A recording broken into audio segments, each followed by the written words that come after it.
Hello and welcome to another episode of Set Musings. So we are up to Oath of the Gatewatch. So second set, it's a small set and it's the second set of this first of the two set block paradigm. So previously we had Battle of Zendikar, which was a large set, and now with the second set we have a smaller set. So 180, well, depending on where you read it. So when I look at MTG Wiki, it has 184 cards. Up here, it's 187. And I think that's down to various things to do with the wastes and a few other things. But the breakdown is 70 commons, 60 uncommons, 42 rares, 12 mythic rares, and then 2 regular wastes. And we'll get to look at the artwork for the wastes because you know how much I like my basic land artwork.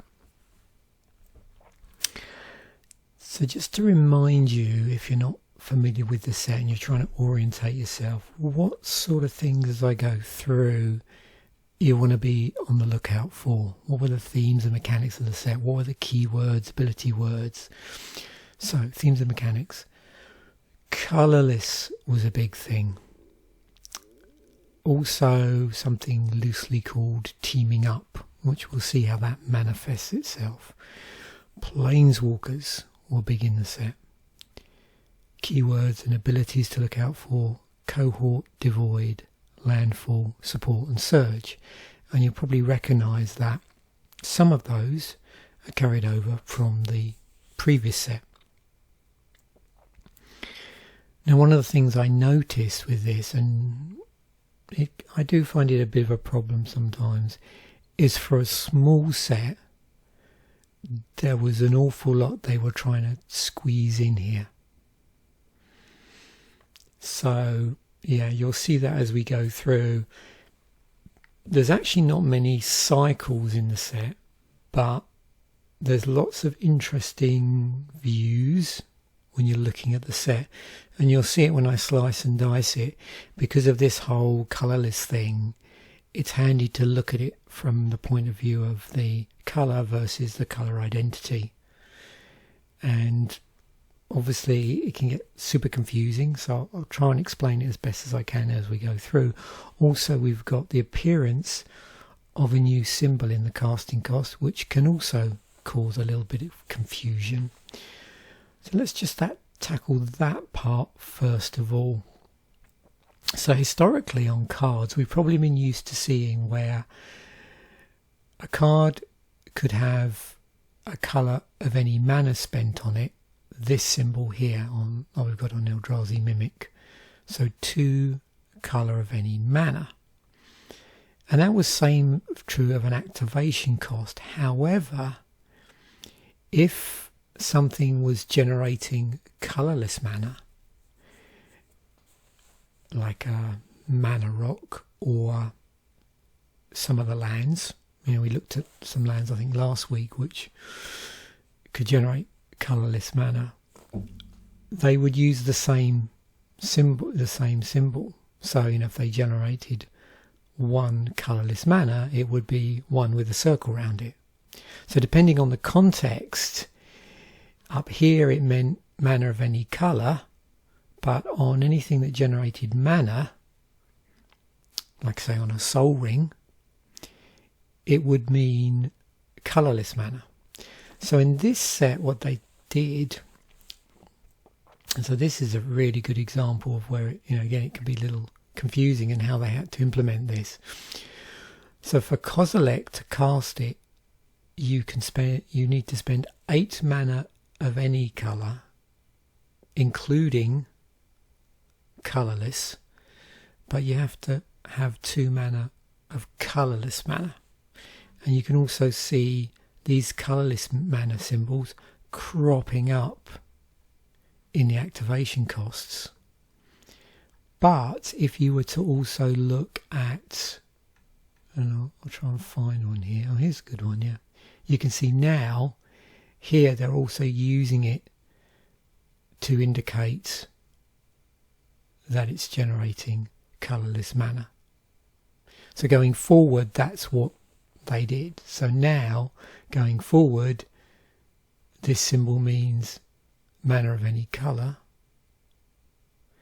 and then this symbol specifically means colourless mana. But of course, when it says mana of any colour can be used to cast this, that can also include colourless mana. So you'll see this new symbol now used in the set and going forward as well.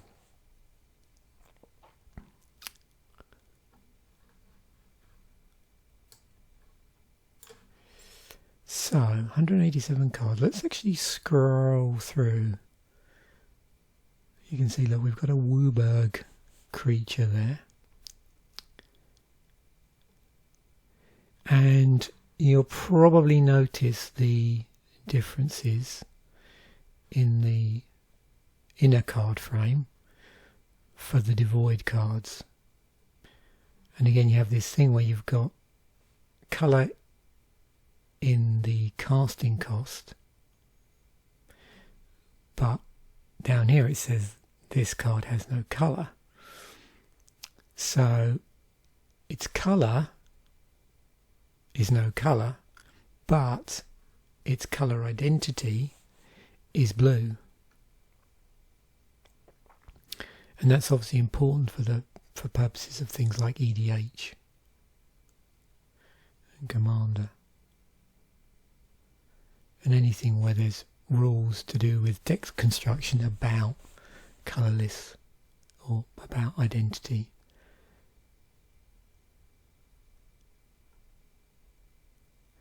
The other nice thing about this set, because there was so much stuff with no, a colour identity of nothing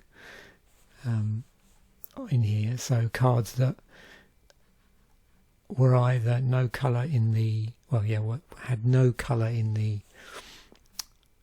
casting cost, basically. And again, see, this is not, from a colour point of view, it has no colour, but its colour identity is still green.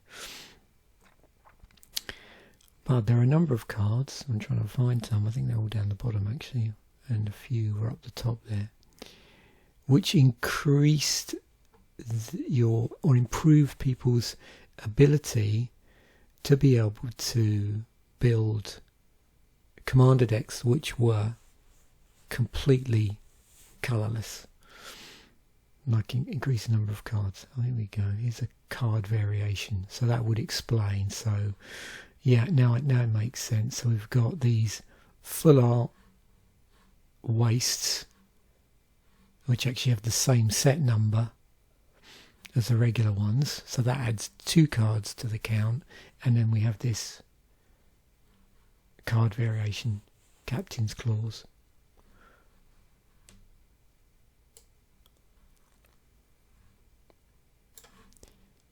But you can see up the top here, and these were listed at the front, all of these cards, and there's 12 of them, have colourless as their colour identity.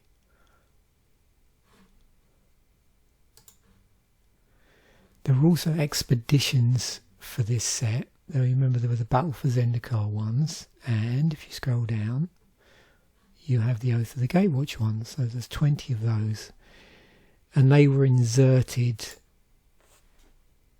into packs.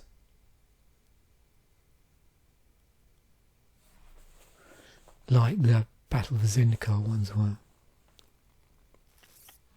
But they're not actually part of the set. They have their own, you can see their own set symbol.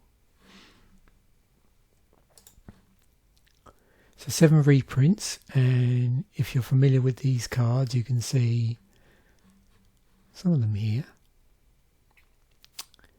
have new artwork. I'm trying to remember with Bonesaw. Yeah, you see that has, I wonder if all of these in fact had new artwork.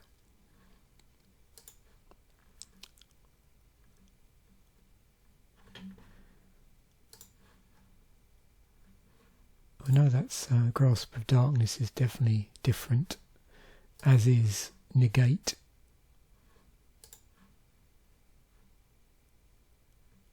Yep, so it looks like all of these reprints did in fact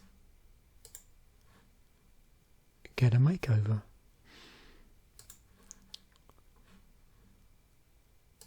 And then we have 176 cards, which are new cards.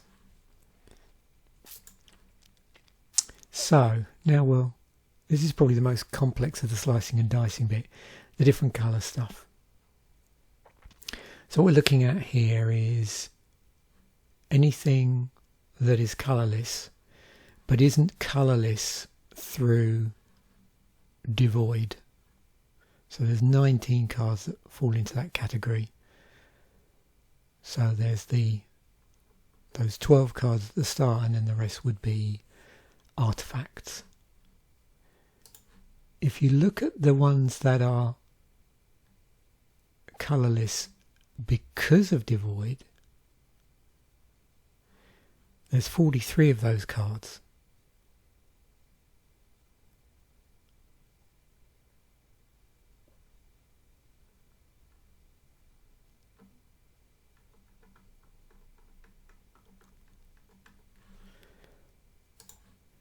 And in terms of monocolour cards, there's 95 monocolour cards. But there are 134 cards with a single colour identity. And again, if we scroll down, we can see why that is and why that's different. Because now we are including these colourless cards which have no colour but do have a colour identity.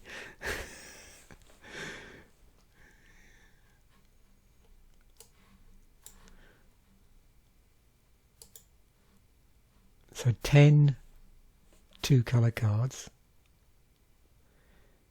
and you can probably guess what some of those might be when we go through in a moment. But we actually have 21 cards where the colour identity is two colours. And again, no surprise to see, that's because a number of these have devoid, but I'm also here including these lands as well. And you'll see, we'll get back to the lands, but you'll notice there's some partial cycles here. So we have one Wooburg card, which is 4 and a white to cast, but we can pay Wooburg to give ally creatures we control +X until end of turn, where X is a number of colours among those creatures. So that's obviously encouraging to play stuff that isn't devoid. So the set very much does look like it's sort of allies versus Eldrazi.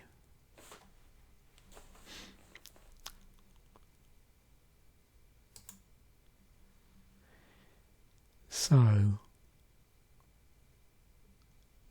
let's have a look at the tribal aspects. Now with this, what's going to happen is, hopefully by doing this with the creatures being white, that'll take out all the colourless stuff, the devoid stuff as well.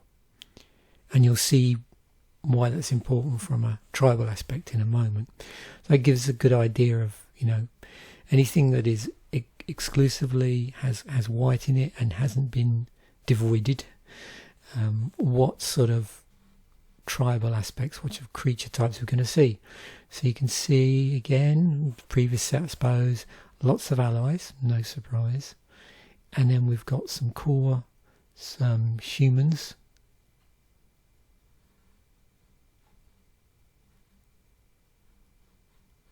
And then in the two colours that share a colour with white. We have humans, elves, core, vampire warriors, human soldier. So let's move on to blue. 8 cards in blue. Now this is the big thing you'll notice, is a lot of blue spots are taken up by devoid creatures. So it's pretty easy to see what we've got in here. Sphinx, elemental, crab. We have an ally. And then we have these cards here which share blue in the casting cost. 9 black cards. So again, number of these, the spots where there would normally be black cards are taken up with black cards that are devoid of colour. So we've got a vampire, shaman ally, vampire warrior, another ally, vampire shaman. You can see vampires in black here basically.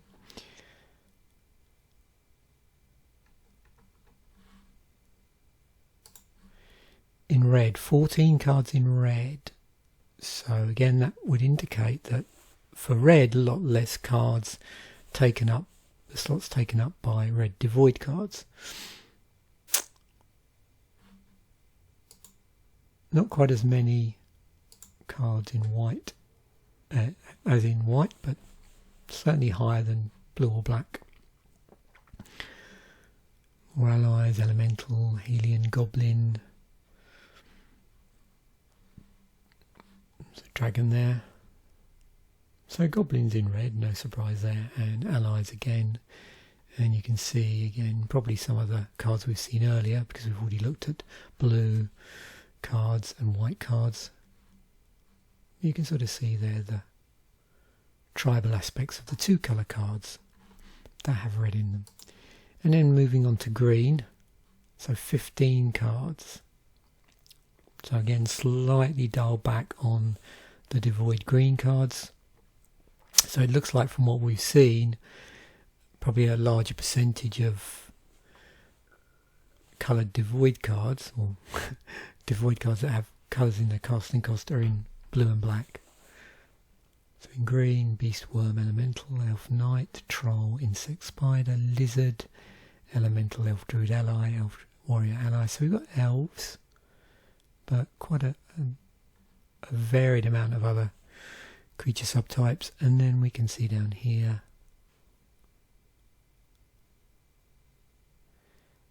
so what have we got? Red, white, green elves, maybe. So here's all the Eldrazi, and you can see now where those blue and black slots have gone. They're filled with Eldrazi. And as we scroll down, you can actually see there that just 1 in white, number in blue, number in black, 4 in red, and so 5 in green. And then we've got also 3 taking up ones where the casting cost has 2 colours in it, and then obviously, and we saw these at the start, there's a number of Eldrazi that are occupying the completely colourless, as opposed to colourless through devoid.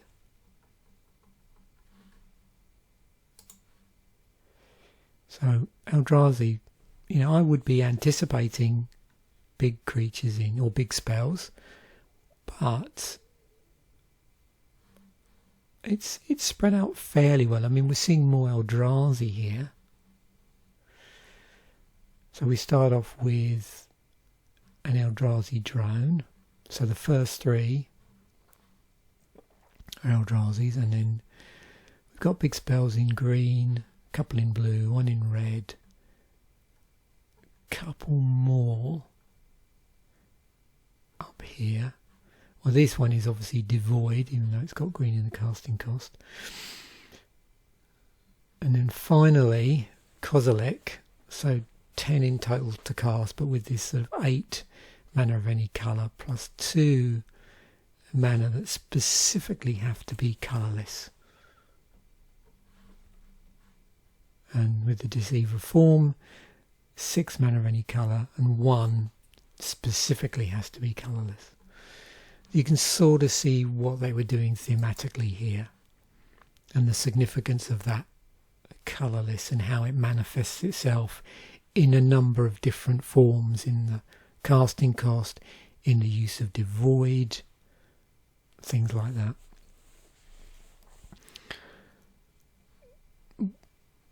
"26 cards which have ally as a type." So you can see large percentage in white, couple in blue, 1 in blue, 4 in black, 4 in red, 2 in green, and then 4 two-colour ones.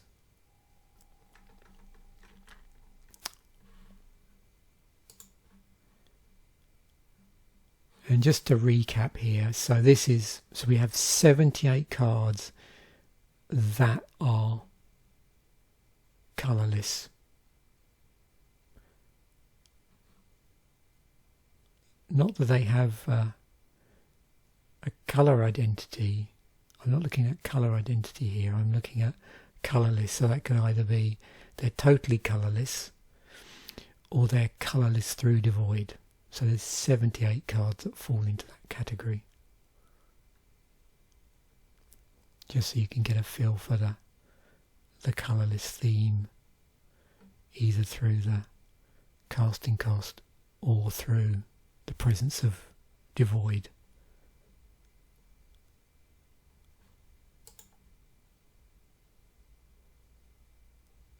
And of course that also includes, maybe I should have netted off land there, let's just do that actually.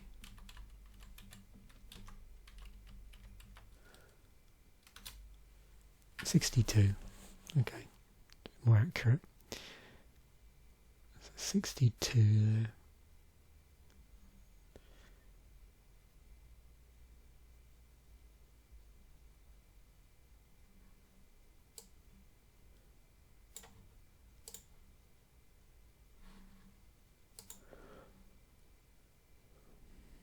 I mentioned that planeswalkers were a thing, so I thought it'd be interesting to do a search where either there was planeswalker mentioned in the Oracle text or the type was planeswalker.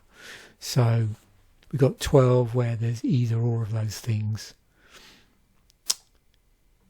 You can see we have these oaths here, but there are also a number of actual planeswalkers which we'll revisit later. But just to get some feel for how was the planeswalker theme manifesting itself beyond just there being planeswalker, or planeswalker type.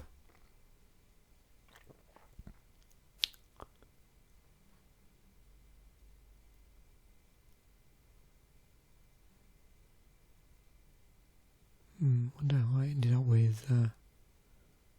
It's very odd there. Text includes planeswalker and the card includes planeswalker. What are we doing with consuming the sinkhole?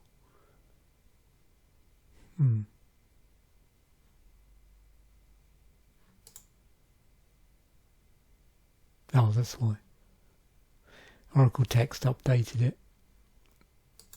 Okay, I'm going to have to be a bit mindful of that because I think that's something they did recently. Yeah. I did not think about that. So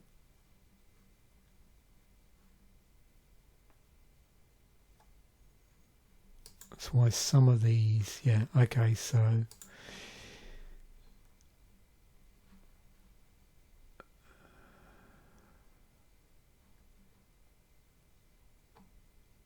maybe that wasn't so useful as I thought. But you get the gist here, yeah. So we've got to be a bit mindful of that number there.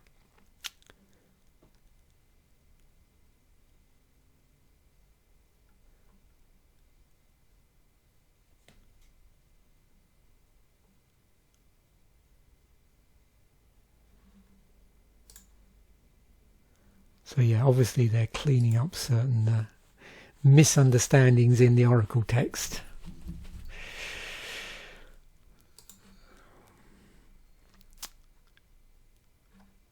And we had 22 cards that were exiling things. If you remember, there was the whole, or mentioned, sorry, exile in the rules text. Remember, there was a whole thing about interacting with cards in exile. So I thought it was quite important to highlight that up in this set and just see what was going on in that, in terms of that theme, if you like.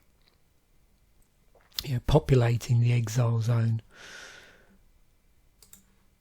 So cohort. So with cohort, you tap an untapped ally and you get something. And there's 9 cohort cards. There's 44 cards with devoid, so a lot of devoid stuff for a small set. And we already know what devoid is, so no need to really visit that. Only 2 landfall cards. We've got support, so you can see, looks like for creatures it's enter the battlefield effect, as far as we can see so far. And then we do have a couple of spells here which have support stapled to them. There's another one there. And so with support, it has a number against it, and that's how many +1/+1 counters you can put on a target creature. And then there's certain, obviously, other conditions in there as well, just reminding you of what you can target and how much. Surge. So with Surge, you can cast a spell for its search cost if you or a teammate has cast another spell this turn. And I didn't mention that at the top of the program, but there was a theme going on in parallel with this, which was Two-Headed Giant, which supposedly was part of the pre-release experience. So there were cards in here which back that up, and you can see specifically this particular ability of Surge.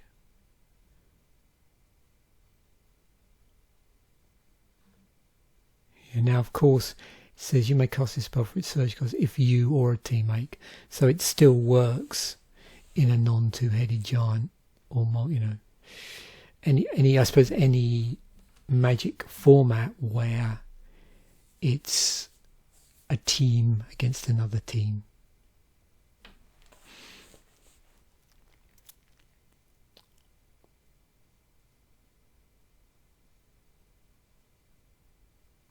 I suppose that also works in Arch Enemy, doesn't it? One would think. And yeah, I'm not sure on that, but I would suspect that would be something interesting in Arch Enemy. So we have, moving on to the rares, a cycle of allied colour tap lands.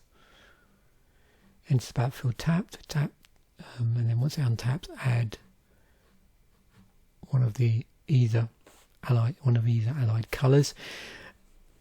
We started to see these crop up a lot in deck builders toolkits, and the tendency for these to get reprinted in sets. So there was always some form of uncommon mana fixing. So these tap lands. So that became a little bit of a thing around this time and going forward. You'd often get sets of these in deck builders toolkits. So we have a set of creatures that represent a limited archetype, and there's 2 cycles, I suppose, here mashed together. You've got allied uncommons, Also, interestingly enough, those ones, the allied ones, were all 3 colour. So Reflector Mage,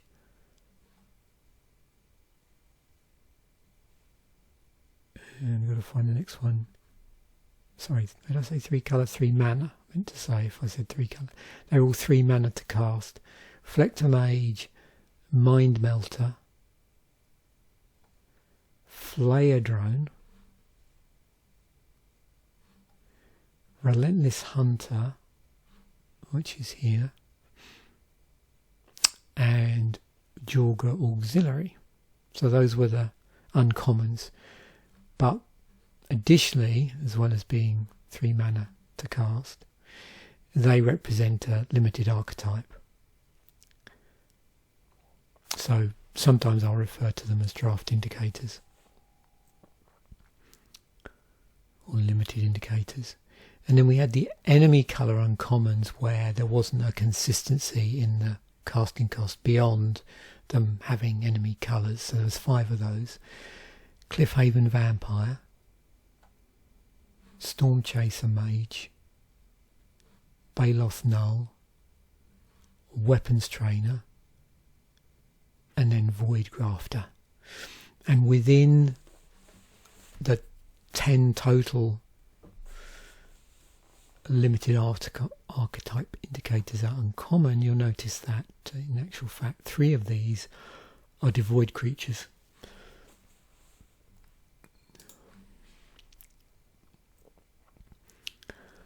There was some partial stuff going on as well. So we had a mega cycle of enemy coloured I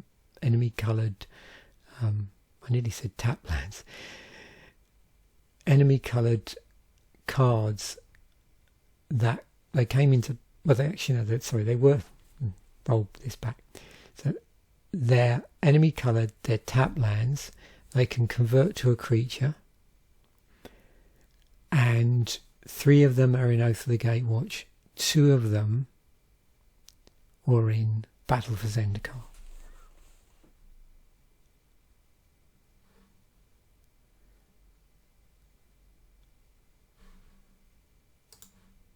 We had this weird mega cycle of oaths where 4 of them were in this set and then the other one was in Eldritch Moon, which was the Oath of Liliana. So, multi-block cycle representing a Planeswalker's participation in the Gatewatch in form of a legendary enchantment that interacts with the Planeswalker. Now, also Black Oath, a Green-White Oath, a White-Blue Oath and a White-Black Oath were added later in Eldritch Moon, Aether Revolt, Dominaria and War of the Spark.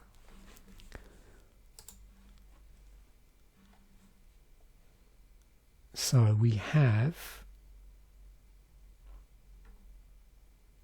Kozilek here.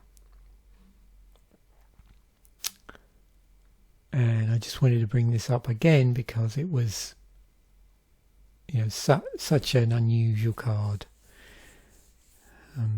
It's nice when cards come along that you've not really seen this before. So we have, using these colourless mana symbols specifically. And it's a 12/12. And this was actually part also of a mega cycle of Eldrazi Titans. So you had Ulamog the Ceaseless Hunger in Battle for Zendikar, Kozilek the Great Distortion, Oath of Gatewatch, and Umrakul the Promised End in Eldritch Moon. You saw these earlier. In addition to these being the only landfall cards in the set, they were a mirrored pair. So uncommon elemental creatures which give a keyword ability to a land creature in itself. They also have a landfall effect that can turn lands until the end of turn into 3/3 elementals. 12 mythics in the set, and you can see that's composed of a mixture of things.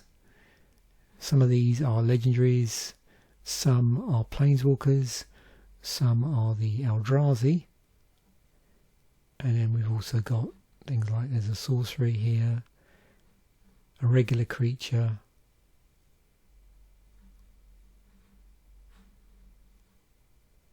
as an instant, and a land, a mythic land. There's our basic land artwork for the sets, and it's all waste, so that was the only basic land where they had artwork in this set.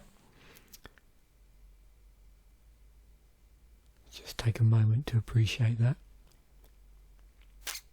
So 2 regular, 2 full.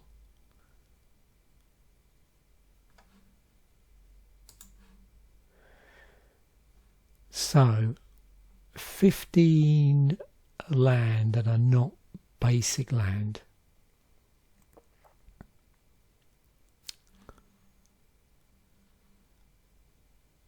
So we have those uncommon tap lands. We also have the lands that turn into creatures, or like I said, it was a partial cycle. And then what do we have in addition here? So we've got Crumbling Vestige, Holdout Settlement, Mirror Pool, Ruins of Oran Reef, Seagate Wreckage, and Unknown Shores, all of which, in addition to maybe some other things, generate colourless mana, and they're using this new symbol to indicate that. And some of them have an activation cost here, which includes the colourless mana as an activation cost, but also they include the regular mana of any colour in the activation cost for some of these. So yeah, I always remember when I first started looking at the set back originally when it came out, thinking, yeah, I can see maybe a little bit of confusion here. 13 legendary cards. And it's interesting in this set because we've got, often it's just divided between legendary planeswalkers and legendary creatures. In this set we've got these legendary enchantments as well. And I'm not sure how, in the history of Magic, how common it has been to have legendary enchantments. I suppose I could do a search.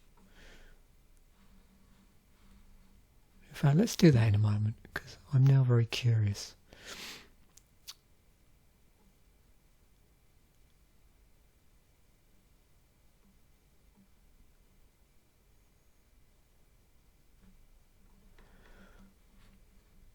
So let me just try a couple of things here.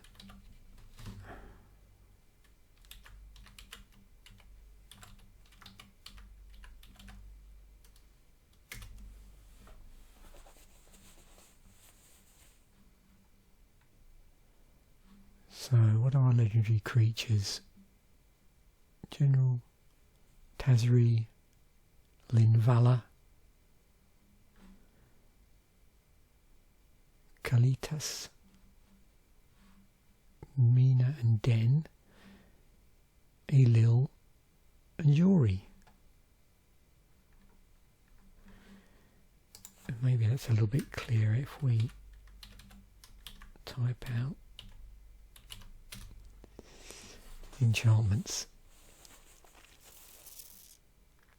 So a couple in white, one in black, red green one, white black one, blue red, and then Kozilek.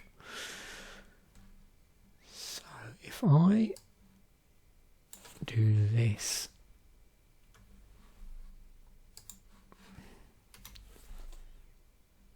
and then take out this, that will answer my question.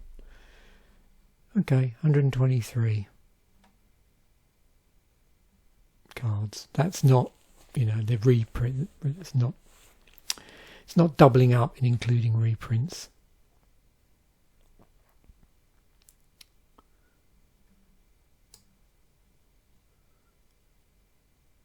of course. Yeah, I forgot. Yeah, because you're going to get the legendary enchantment creature as well. Okay, let me just net off. I don't know whether I wanted to start going down this rabbit hole, but never mind. This is part of the fun of this episode. I can just do this. Okay, that's better now. Taking out those creatures. Okay. So, yeah, legendary enchantments.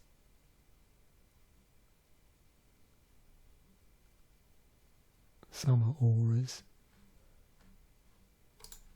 Clearly that was a thing in Champions.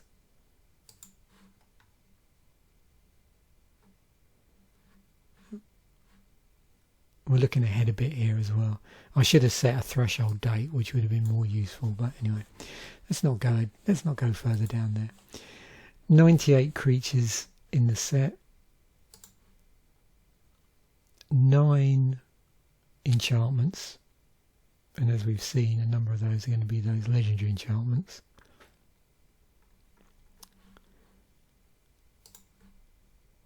Four auras. Creature,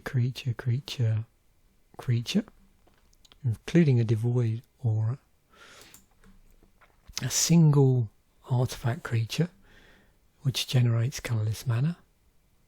We indicate with the new symbol. 5 pieces of equipment.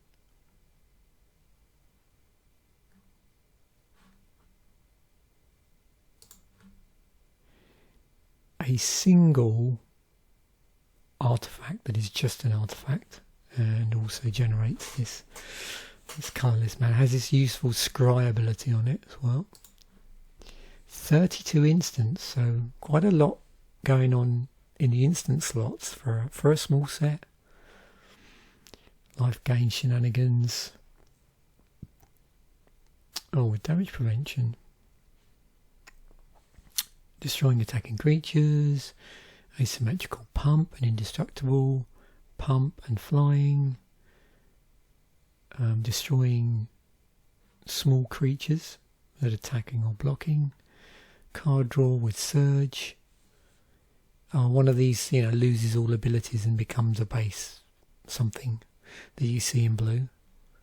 Tap down with card draw. Negate was reprinted, so counter target non-creature spell. A counter target spell with an ability that prevents it from being countered itself. Bounce spell. Conditional untap with support.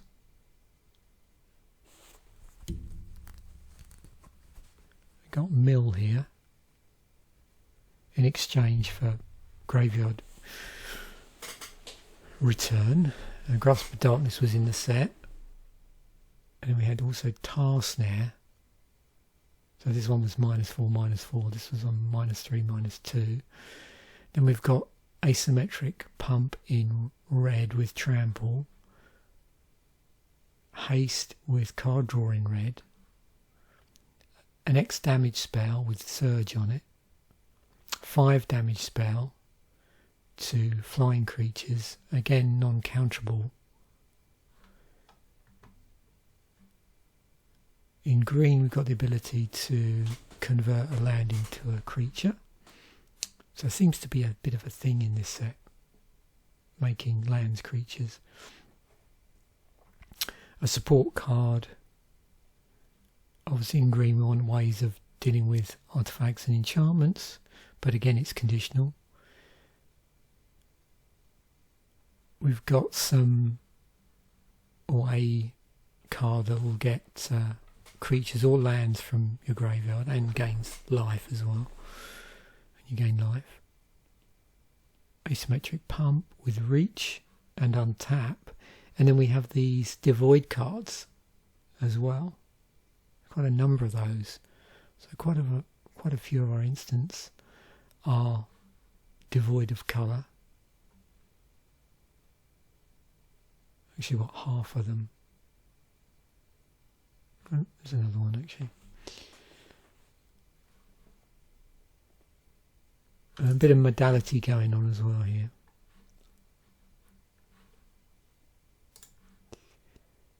"16 sorceries", so tokens, tutoring, card draw with support. It's interesting to see that in white. Just stapled onto the support.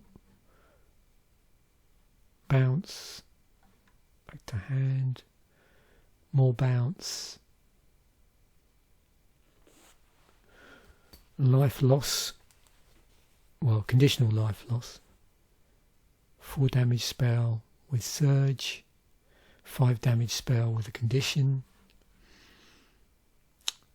Oh yeah, the classic sort of gain control of a target creature we see in red with a twist, in that it's got support as well. 1 damage spell, and also preventing creatures from blocking. Some counters with support, making a creature unblockable. So we're onto the devoid stuff now. -2/-2. Exile instead of death. Exile.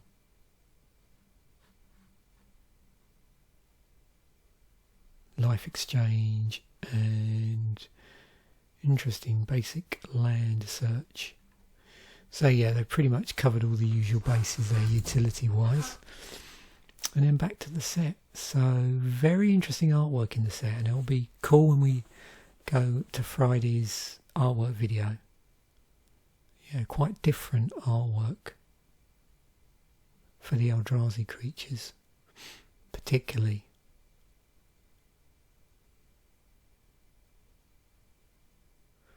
You'll see a lot of the backdrops are those, Zendikar artifacts, as they call the Zendikans.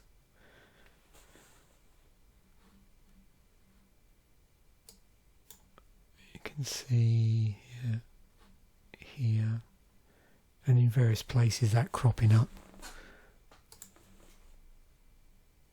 Okay, let's look at some prices. So, most expensive card in the set currently, Kalitas. There's a promo here at $48. We'll probably see that again because the regular version will come up.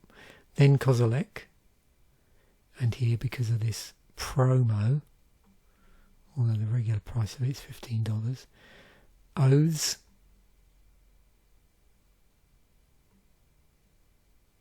Zendikar Resurgence. But you can see the price of the actual card itself, it drops off pretty quick. That's interesting. In fact, they're not listed twice. Okay. Fair enough.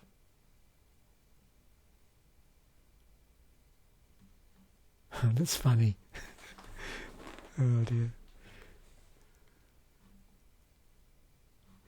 Some wastes are more expensive than other cards. I suppose that would be the case. I don't know how many of these were printed. So what do we got? That's interesting. I wonder why the regular art one is more expensive than any of the others. Maybe they won't print as much. Oh, okay, that's a cool Time Spiral one. Or Time Spiral Remastered.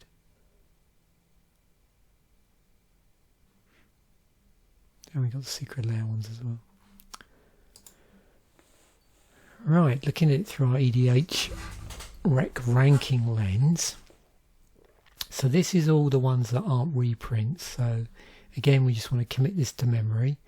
So we got Zendikar Resurgent at the top, Mina, and then Wildborn, Expedite, and Kozilek, Slip Through Space, Nissa, Eldrazi Displacer, Make a Stand, Sifter of Skulls, Endbringer, and so on. Reflector Mage. What's our first land? Is the Mirrorpool one. And then we have these tap lands. So terms of reprints, well, yep, negate, unknown shores. There weren't many anyway, so, but they're in that order. So if we superimpose the two, just work out where. Okay, so top of the pile in the set across the board is a reprint, negate, and then we've got Zendikar Resurgence. And then looking at this, the next reprint would be Unknown Shores. Did I miss that? Oh, there it is. So yeah. So yeah, quite a few non-reprints up there. Now, pre-constructed decks. No clashbacks, no event decks. They were gone. So we have 5 of these intro packs. You can see interesting combinations here. Sometimes you see your allied and enemy 2-colour ones, but we actually had a mono blue, white black, blue red, black green, and then white green. And we'll see colour wise what was happening with Devoid here. So let's look at them. So Desperate Stand is white black ally, rally and cohort, and our rares are Mundra's Vanguard and Drana's Chosen. That's the foil one. Land base, we got Blighted Fen, we got Evolving Wilds, because that was in the large set. So again with these, it'll pull in cards from previous sets in the block. Then we've got this one, which is this blue and colourless. It's Eldrali colourless mana, Waste and Devoid. Deep Fathom Skulker, Endless One. Looking at our mana base, we have Blighted Cataract, Evolving Wilds, and Wastes and Island in there. Vicious Cycle, black green, colourless. Dread Defiler and Smothering Abomination. Creature token, sacrificing creatures, but of course Devoid in here again. A bit more of a complicated land base. We got Blighted Woodland from the previous set, Evolving Wilds, Fertile Thicket, also from the previous set, some wastes, swamps and forests. So wastes cropping up in the in these intro packs actually. Surge of Resistance, blue-red, Surge, Flying, Haste or Direct Damage, Tyrant of Valakut and Ugin's Insight, Concerted Effort, white-green, creature token production, supporting them with +1/+1 counters and having many of them on the battlefield. Gladeheart Cavalry and Veteran War Leader. And that's it. So what have we got for, I wonder if you can guess what we've got for the Commander Durdle episode. Well, I had 2 choices really. I could have gone with the seemingly most popular commander on EDH Rec, but seeing as this was an opportunity to build a colourless commander deck, why not go with Kozilek? So here we are. So the way the seed is set up, what I did was basically Kozilek obviously is my commander, and then I included cards from the set, which obviously, because Kozilek is his colour identity is colourless, all of the cards that I wanted to include had to have a colourless colour identity. So obviously no Devoid cards in here, because the colour identity is not colourless, even though the colour is. So at the moment I have all the Eldrazi stuff that fits into that category, because part of this is, let's try and make this Eldrazi tribal. I'll go through some of these in the actual episode. And then we've got other things like anything. So obviously we need to play wastes. in terms of pulling in the core from the set. Another strategy you can do is in Magic, it's possible to obviously pull in utility cards which generate colourless mana and don't have anything else in their rules text that would give them a colour identity outside of colourless. But at the moment I'm only including things that were actually in the set which fall into that category. So in addition to Wastes, which is a colourless basic land, I can include Seagate Wreckage, I can include Ruins of Oran Reef, and I can include Mirror Pool. And then artifact wise, Seer's Lantern and Stoneforge Mystic, and we have one instant here which falls into that category. Couldn't include any sorceries in here that would fit in here based on the rule, the deck building rules. So yeah, I'm looking forward to that, seeing where the algorithm takes us. That'd be cool. So thanks once again for watching. Bye for now, and I will catch you in the next video.